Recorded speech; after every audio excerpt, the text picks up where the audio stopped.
morning, and welcome to the next installment of the Titan podcast.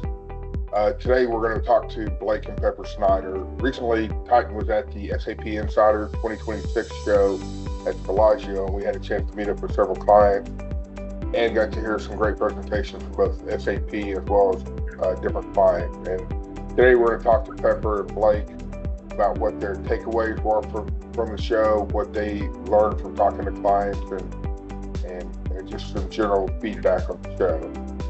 But first, I'm going to let them introduce themselves. So, Blake, I'll let you go first. How are you guys doing today? I'm Blake Snider. I've been at Titan Consulting for almost 10 years now, and excited to talk to you guys today. My name is Pepper Snider. I've been with Titan for about a year and a half now.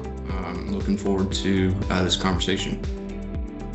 And Blake and Pepper both are on our account development sales teams. They're meeting with clients on a daily basis. So the SAPinsider show was a good chance for them to get to meet with a lot of clients and get a lot of conversations with clients, understanding what they're looking to do and move into 26, and some of them are already starting to plan for 27. Pepper, first question will be for you. So coming out of SAPinsider this year, it seems like the conversation has shifted a little bit from why transform, but how fast can we execute? Did you get that sense from talking to your clients, or what were some examples? So I think, a year ago at SAPinsider, we were spending a good amount of time having conversations with folks that were kind of trying to justify the business use case for a move to S4, or even talking about, eventually implementing AI. What are the use cases that they can bring into the landscape? And they were kind of more in the maybe exploratory phase. People really were still kind of asking if they needed to go to S4, and we're trying to kind of figure out what does that ROI of AI look like.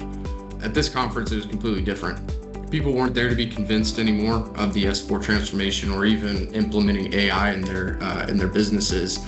They were really trying to kind of figure out how to build out that roadmap if they hadn't already.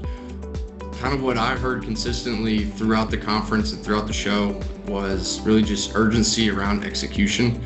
I think we heard a lot of conversations where these initiatives were being brought in from the top down. Folks were trying to kind of solve for those problems. So I think for us, here at Titan, we were excited to hear that, kind of at the center point of solving these complex scenarios for the clients. And whether it's through our senior level talent who've gone through multiple S4 upgrades, or a platform like Mindex that kind of enables and enhances AI use cases, we really have those skill sets and tools available to be the trusted partners for our clients. So we have the S4 migration every year. It gets closer, the deadline for that. And did you notice a shift? Pepper alluded to it a little bit, but in some of your client discussions, did you see a shift from the planning or the discussions to more of an execution on the S4 upgrades? I did, yeah. So S4 has been a topic since I started at Titan in 2016. We've had a lot of clients that have done discovery work and looked at what is the best time for them to make the move. Obviously, with COVID impacts, we had that deadline for ECC extended, and it continues to be a few years away. So I have seen a lot of clients that have gotten more serious about it, wanting to do phase 0 projects, client referral calls with other clients that have gone to S4, whether you're going to do just a technical upgrade, greenfield, brownfield implementation. But I do see more clients feeling the pressure that date is coming. So we have more and more clients that want to engage us for the phase 0 projects, just to start planning. One thing that Warren has preached for many years, if you're even starting your S4 journey, is archiving work. I feel like that's started to kick up a little bit in the last few years, but I definitely feel like 2026 is a year where more clients are focusing on what their plan is moving forward when they're going to make the move to S4. And then what did you see from those companies, what their biggest blockers that they still have in front of them right now? I think the number one driver is cost. We have a lot of clients that may have implemented SAP in the last 10 years or 15 years and made a huge investment in their SAP implementation to begin with that struggle with convincing senior leadership. We have one client that's family owned that actually just did their S4 implementation last year, or upgrade, and that was the main driver, was just another massive project driven by cost and trying to find out what the ROI is from it. So we have some clients that are in a position that they don't need to go to S4 just because the system runs like they want it to. and some clients that do need to move to S4 because there's capabilities within it that they could use to execute their business, be faster, use different modules. So I do think that cost is the main driver, and then just understanding the complexity of the project. Some of these clients don't have the in-house expertise to understand where to start, and that's where Titan comes into play a lot with our phase zero approach of starting small and building out a plan for them to move to S4. Yeah, I think I agree with you on that. I think a lot of them struggle with, where do I even start? This is so big. And when you start on the small side, doing the initial planning, then that can get you momentum to move to the next phase. Peppers, did clients talk about how they were trying to balance the speed of migration versus realizing the business value, how they were going to balance those two? Yeah, there was a few conversations around that. I think there's been, a good amount of horror stories that have come through, and through various, avenues that people have talked about of, moving to something like S4, going to ECC, upgrading, and maybe doing a technical upgrade. And these clients aren't really realizing kind of the value of really sitting down and planning something out, like Blake mentioned, really doing a solid phase zero approach rather than just kind of jumping into it and going into the deep end. We've had some conversations with, finance leaders who've gone through the migration and came out on the other side, still running their month-end close the same way they always had, doing manual journal entries, spreadsheet reconciliations, and not really bringing any automation into their processes. The technology was there, but their implementation really never prioritized it because the team was so focused on getting to that go live phase.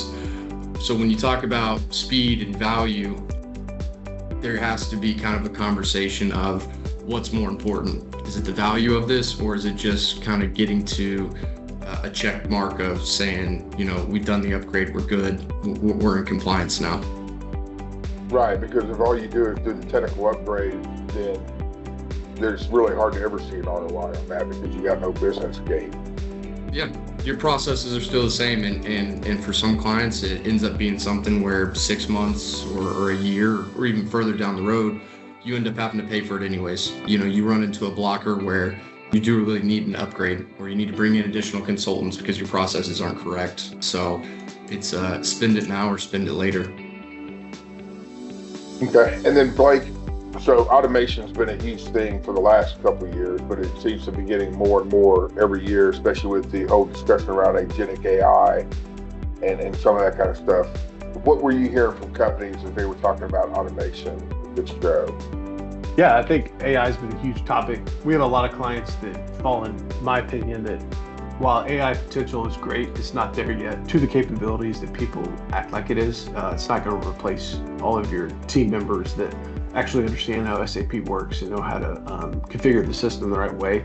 I do think a lot of clients are trying to automate processes. That's one area that we've grown in our Mindex practice with coming in, cleaning up and helping automate through the Mindex platform and creating better user interfaces and ways for people to interact with the system. I do think that as Joule has become a bigger product for SAP, people are starting to explore that. I think that's at the beginning stages. It costs us a little bit of a blocker there as well, not understanding what the cost is going to be when you actually take Joule live and start to use it. But I do think a lot of companies are trying to automate, keeping up with just the times of everything being automated and AI being the future. But I still think we're at the beginning stages of truly understanding where AI fits into the SAP landscape.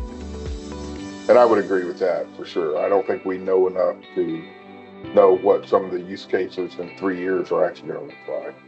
And to that point, a year ago, Warren and I actually sat down with the head of AI for SAP in a closed door session. And that was one of the biggest things that he discussed was, what's your cost with AI? If you're spending 25 cents to try to save 5, is there a cost there? I mean, is there an ROI? It's not there. So you have to be careful with AI and turning on the hyperscalers.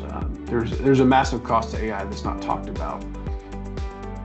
Okay, and then Pepper, how do you see the automation and low code fitting into the broader? We talked a little bit about our low code platform, Mindex, talked about automation, but how do you see that fitting into the broader SAP landscape, and especially as it goes along with some of the S4 migrations and the transformations companies are doing with that? Yeah, so obviously Mindex low code in general is a new path, and kind of the new way of doing things.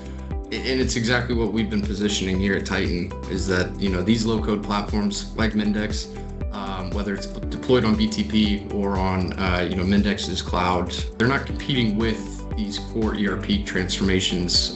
They're accelerating them.